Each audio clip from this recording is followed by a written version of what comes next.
Здраво на сите, јас сум Ана Наковска и вие денес ја гледате новата епизода од нашиот подкаст. Денеска, како наш гостин, ја имаме почитуваната Наташа Бекирова, дипломиран психолог и семеен советник. Наташа, ти благодарам што прифати нашата покана денес. Здраво, Ана. Искрено ми е многу мило што сум денес тука, затоа што, кога ми каже, уствари што работите вие, баш ми беше онака освежување да слушнам дека има едни млади дечки кои што во слободно време се занимаваат со ваков тип на активности и стварно ми е и пријатно ми е, така да фала на поканата. Најпрво да те запознаеме, што те натера да студираш психологија, што ти беше мотивација во животот, нешто повеќе за тебе да ни кажеш. Така. Па се запишав на психологија, не знам точно баш што ме натера, ама некако како во моето семејство, како од почеток да, мислам како постојано некако да беа присутни тие теми, разговаравме со моите, мислам сум ги слушала тие психолошки теми уште од многу мала, така да некако природно да си дојде. Така. Без некој конкретен настан или слично. Да, сите си имаме некоја внатрешна желба. Да, баш така. Денес темата ни е ментално здравје. Ќе разговараме за што е тоа ментално здравје, некои одредени случувања што се случија во последниот период. Најпрво би те прашала што е тоа ментално здравје и зошто е важно. Така. Јас ќе дам една моја формулација, она што не би одела со дефиниции, туку за полесно да се разбериме, нели? Ментално здравје во суштина некоја синхронизираност помеѓу она што ние сакаме да го правиме, што го чувствуваме како наше, нешто што ни е наша лична желба и потреба, и она што во вистински суштина го реализираме или го имаме како однесување. Така да така би го дефинирала и е исклучително важно да се чувствуваме добро на психолошко, на ментално ниво, затоа што понатаму повлекува еден куп други нешта во нашето секојдневие.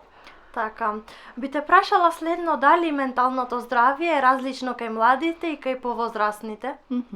Така, интересно прашање. Не сум размислувала досега, меѓутоа, знаеш кај би ја нашла разликата? Како возрастните се некако како поодговорни за своето ментално здравје и некако поќе е во нивни раце. За разлика од децата кои што немаат баш толку контрола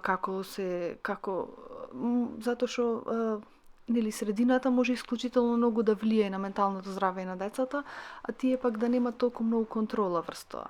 Например, некои деца може да потекнуваат од семејство на дисфункционално семејство и тоа многу да влијае на нивното ментално здравје, а тие навистина да не можат да ги променат нештата. Да, па во денешно време би рекла дека децата се цело време под влијание на социјалните мрежи, исто така видеоигрите, а тука и пубертетот кој е еден од најважните периоди во развојот на личноста. Што мислите колку сето тоа влијае врз менталното здравје на индивидуата? Така. Влијаат и то како, и двете. Пубертетот е период во кој што децата некако имаат многу силна потреба да припаѓаат во одредена група на врсници, да се идентификуваат со таа група на врсници, да прифаќаат работите кои што се интересни во таа група на врсници кои што важат дека се многу важни и многу лесно можат да некако да потпаднат под влијание и да прифатат нешта кои што можат навистина да влијат штетно на нивното ментално здравје. И од тој аспект може да се речи дека е важен пубертетот и дека е такав специфичен период на кој што треба да се обрне многу внимание. А во однос на вториот дел од прашањето за социјалните мрежи, и како влијаат социјалните мрежи, затоа што и тоа од повеќе аспекти. Прво од аспект на многу долго поминување време, што повлекува пак слаб контакт во природа, слабо движење, слаба физичка активност и сето тоа тие се некакви си тригери или баш онака причинители за лошо ментално здравје и од аспект на содржина. Децата кои што се многу интензивно изложени например на агресивни содржини, е направено едно истражување дека деца кои што многу долго врват во видеоигри, кои што се со многу агресивна содржина, мозокот ги доживува баш како вистински детето да е изложено на на она што го гледа. Така да сакам да кажам дека многу сите тие агресивни содржини можат многу да повлијат на детето се чувствува лошо во одреден момент. Така, го спомнавме тука и семејството, дека е многу важно за развојот на една индивидуа. Колку има тоа влијание врз развојот на децата? Јас меѓу другото и сум и семеен советник, баш ми е тоа на некој начин како специализација.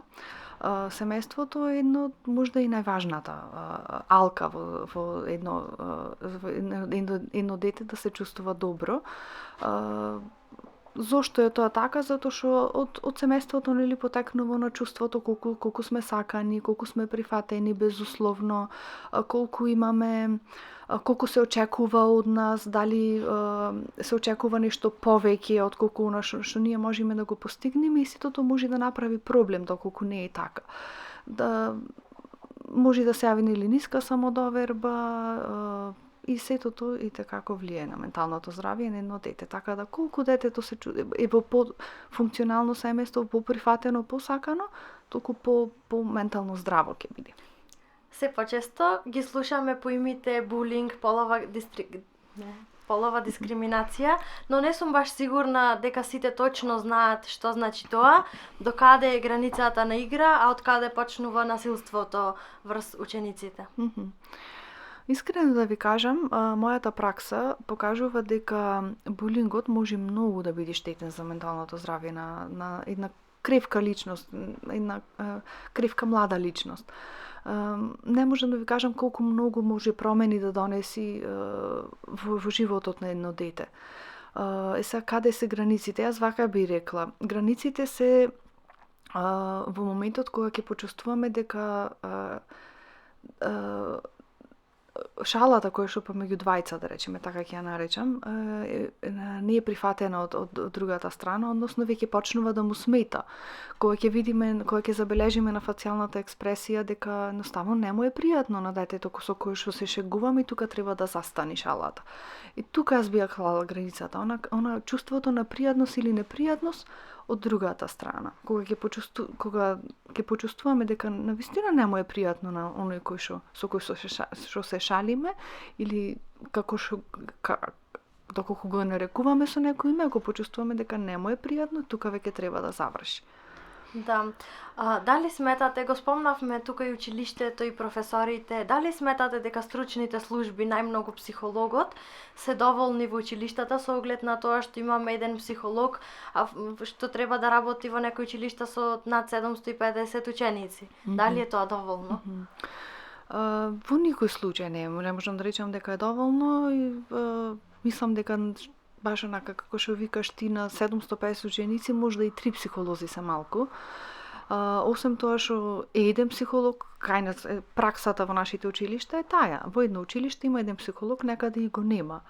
И сега, освен тоа што ги има сите ученици да ги обслужи доколку има потреба, и многу се преоптеретени со папирологија некој кој што треба да обават во меѓувреме, и навистина јас сум во контакт со многу колеги кои што работат во училишта и тие сакат да се посветат во работа со деца, меѓутоа некогаш навистина бирократијата не им го дозволува тоа.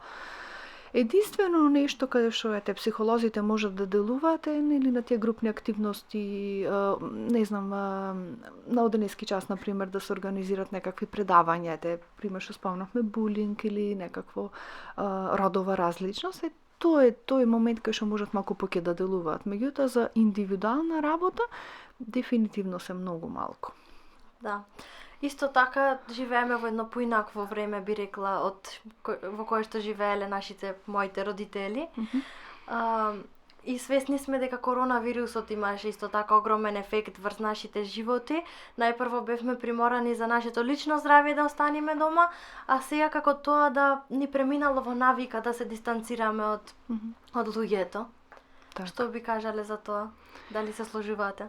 Да, дефинитивно. Еве, мене праксата ми покажува. Не можам да ви опишам колку многу се зачестени потребата од психолошка помош на деца кои што на ваша возраст. И сето тоа е пропратено со анксиозност, депресивни чувства, некакви ирационални стравови.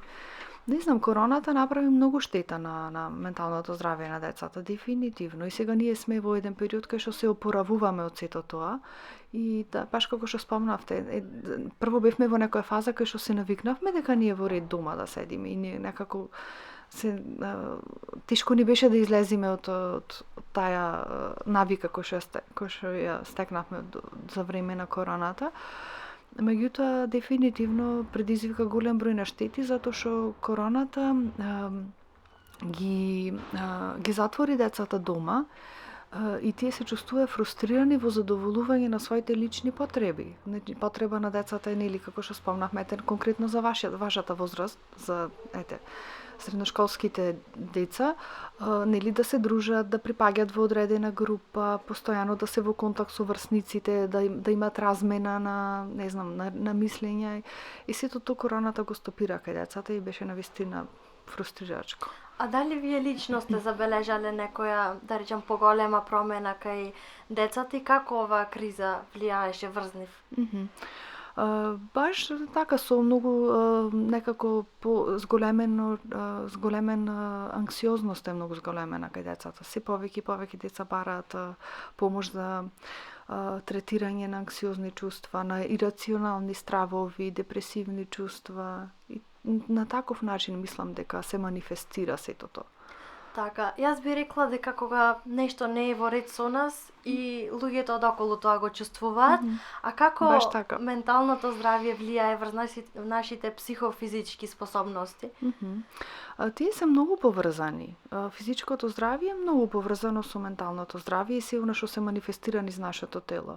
Значи, како ние се чувствуваме, дефинитивно се манифестира и на телото, така да ако е нешто што се потиснува, ќе најде начин да излези видливо, да го видиме на телото.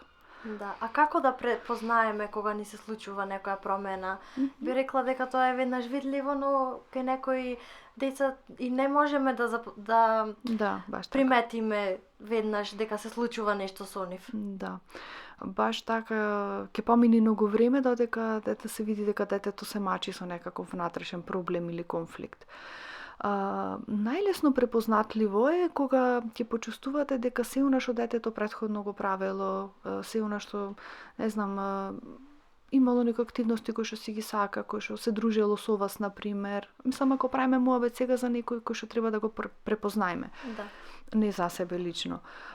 Кога ќе заприметиме некако целосно ги менува рутините во секојдневието или сите активности кои што ги сакало, сега одбива да ги прави, или се чувствува дека нема мотивација да ги прави, или се чувствува некако како некаков страв да ги направи нештата кои што претходно биле најнормални. Значи, едноставно може да почувствувате некаков тип на изолација. Тоа е некоја промена која што дава знак дека нешто му се случува на другарот или другарчето и така. Да, за жал, многу неодамна во Србија ни се случи една огромна трагедија. Би рекла дека не постои човек кој што не слушна за тоа.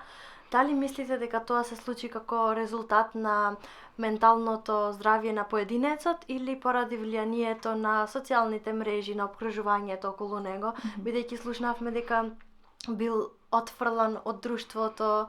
Дали сето тоа влијае или треба да има нешто вродено? Да, прво, не знам, некако уште сите ја чувствуваме таа трагедија што се случи, како да не можеме да се ослободиме од тој момент и како не знам, некако затоа што се случи можда во Србија и ние навистина нас физички блиску, како да некако како уште сме во страв да не се случи и кај нас. И навистина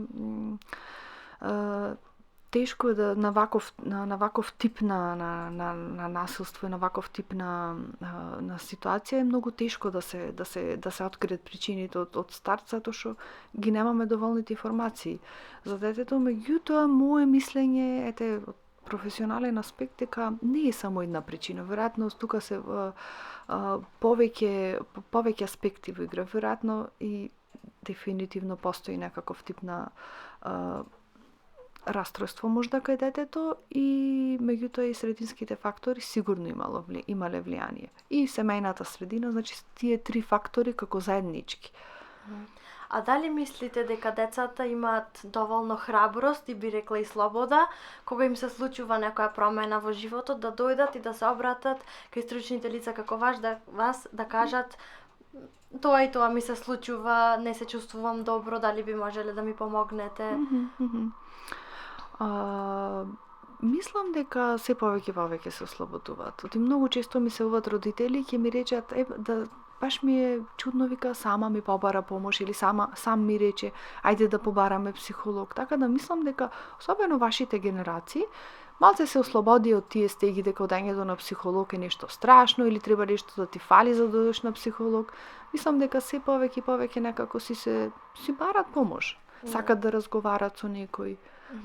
Па мислам дека транзицијата на времето си го прави своето. Да. И Дефинитивно. И сте поинформирани, според мене. Сте поинформирани некако, читате, слушате, гледате дека во светот е многу нормално и некако се прифаќате дека навистина е така. Да, порано би рекла дека беше како предрасуда кога некој одеше на психолог или бараше некоја стручна помош, а сега тоа стана како нормално, би рекла. Да, баш така. Навистина многу деца се обраќаат за помош. Многу, мислам, дефинитивно не е поќе така како што беше порано. Да, и сите сме свесни дека и анксиозноста и депресијата се многу чести појави кај младите денес, а што всушност се крие зад овие два процеси? Што би можело да биде предизвикувач за тие да се случат? Причините може да бидат разни. Значи, анксиозноста и депресијата се само манифестација на некакви потиснати чувства, на некакви емотивни процеси кои што врват во детето, неискажани емоции, некакви травматски настани можат да бидат. Може многу често, тоа го спомнавме, булингот, тако дете кој што е изложено на булинг и не кажува, многу често се јавува депресивни чувства, многу често се јавува, може и како анксиозност да се манифестира. И сега детето ќе почне да се чувствува анксиозно дома, вознемирено, а во суштина родителите да не можат, да не знаат што се случува со детето, затоа што не кажало или не зборува. Така да причините можат многу различни да бидат, ама се во суштина некакво незадоволство или конфликт внатре во детето. Како би можеле да си помогнеме себе си, и на другите околу нас, доколку почувствуваме некој ментален немир или нешто не повредило, па... Па не знам, многу е важно, здравата комуникација е основа за добро ментално здравје. Со некој кој што ни е близок, кој што безусловно не прифаќа и безусловно не сака. Така да најтопла препорака е секогаш да разговарате, особено вие како млади личности, дали ќе бидете со најдобра другарка, со најдобар другар, со брат, поголем, сестра, со родителите пред се, да имате баш онака слобода да си разговарате. Исто може да му се обратите на училишниот психолог, го спомнавме, или како варијанта. Така да се разговара, да не си ги чувате внатре во себе онашове мачи, затоа што после се манифестира на други начини. Да, колку повеќе собираме, би рекла дека толку е потешко кога нешто тоа ќе излезе и на виделина. Да. За крај би сакале да слушнеме некој совет за подобра ментална стабилност, што би ни посочиле вие? Само ќе се надоврзам на ова што претходно го зборов, обавезно да разговарате за онашове мачи, значи таа да си ја негувате таа здрава, длабока комуникација, полна со разбирање,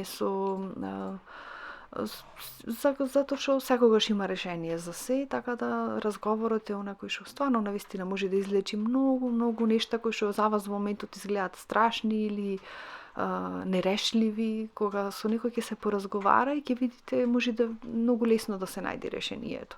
Да. Сепак затоа се тука и семејството, пријателите, сите заедно да си помогнеме, нели?